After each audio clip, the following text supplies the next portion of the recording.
The Right to Die, Euthanasia Case Study. These are my annotations. And these are mine. So, a summary of the case study.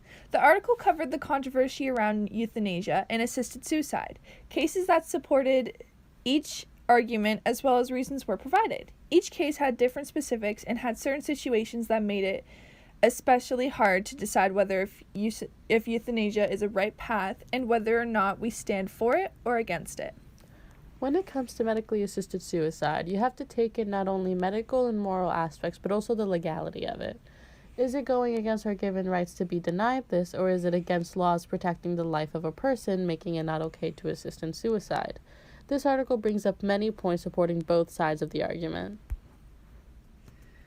Why is it relevant to sociology? The case study is relevant to society because it is a debate about what can medically be acceptable in our society. Society has different opinions on why studying them is important.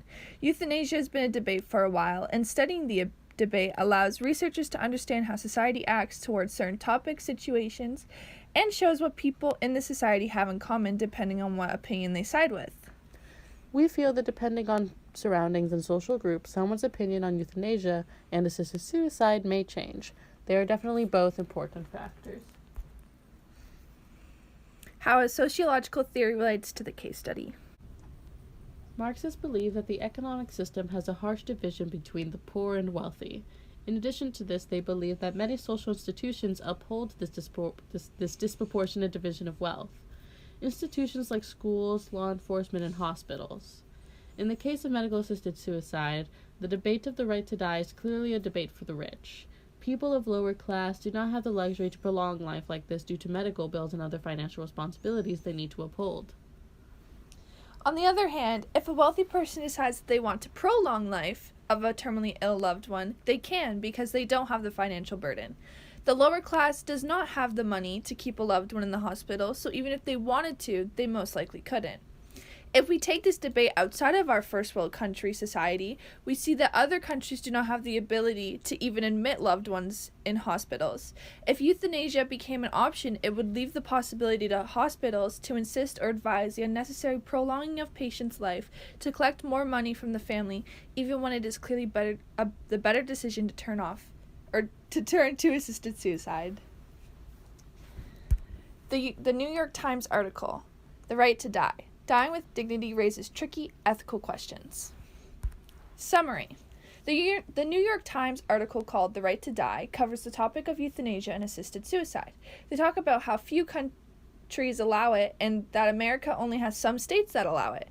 They saw it as a risk of abuse. It explains that there is a broad support for euthanasia, and the article talks about researching the personal implications of the debate, and then ends with a note from a photographer. The New York Times article called The Right to Die ends with the theory of personal implications when talking about the debate of euthanasia. Now, you can connect personal implications to Freud's personality theory. Freud believed that the personality had three agencies: the id, ego, and superego. Now, the id was like the devil on your shoulder, feeding into your personal desires, say your wants and needs. The superego was the angel on your shoulder, per se. This was your morality. This is also connected to pleasing people. The ego, the middle ground. The ego makes the decision where every party is happy. Now, analyzing the debate of assisted suicide, you can analyze the personal implications an individual uses to make their decision.